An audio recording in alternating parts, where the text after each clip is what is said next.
When I told my husband I miss the pani puri from Sokarpet, he immediately responded saying, "Then let's go and get some." இப்படி தான் நாங்கள் 18 கிலோமீட்டர்ஸில் இருக்க சவுகார்பேட்டுக்கு இங்கேருந்து பானிபூரி சாப்பிட வந்து போனோம். போகிற வழியில் இந்த ஈவினிங் ஸ்கை ரொம்ப அழகாக இருந்தனால அதையும் நான் வீடியோ எடுத்துட்டேன்.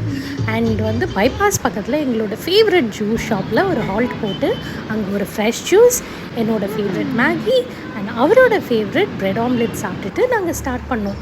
டிராஃபிக் ரொம்பவே அதிகமாக இருந்தது. அதுக்கப்புறம் நாங்கள் டெஸ்டினேஷன் ரீச் ஆகி டைரெக்டாக கணேஷ் சாட் ஷாப்புக்கு தான் போனோம். இங்கே பானிபூரி சூப்பராக இருக்கும். இங்கே நீங்கள் இது வரைக்கும் பானிபூரி சாப்பிட்டது இல்லைன்னா கண்டிப்பாக இந்த சைட் போகும்போது இந்த கணேஷ் சாட் ஷாப்பில் இந்த பானிபூரி ட்ரை பண்ணுங்கள். அண்ட் கண்டிப்பாக இந்த பேல்பூரியும் வந்து ட்ரை பண்ணுங்கள். You will love it. And இந்த சாட் ஷாப்க்கு ஆப்போசிட்லேயே இந்த கரும்பு ஜூஸ் கடை இருக்கும். அங்கேருந்து ஒரு கிளாஸ் கரும்பு ஜூஸ் குடிச்சிக்கோங்க. அண்ட் செகண்ட் ரவுண்ட் பானிபூரி நான் ரசோயில் தான் சாப்பிட்டேன். இங்கே வந்து பானிபூரியில் சென்னா போட்டு கொடுப்பாங்க, அது இன்னொரு ஸ்பெஷல். ஸோ இந்த பானிபூரி கிரேவிங்ஸ்லாம் முடிஞ்சு திரும்ப நாங்கள் பார்க்கிங் லாட்டுக்கு போகும்போது தான் நல்ல நெய்யோட வாசனை.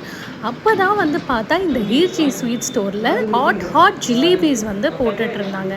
இதை பார்த்துட்டு விட முடியுமா?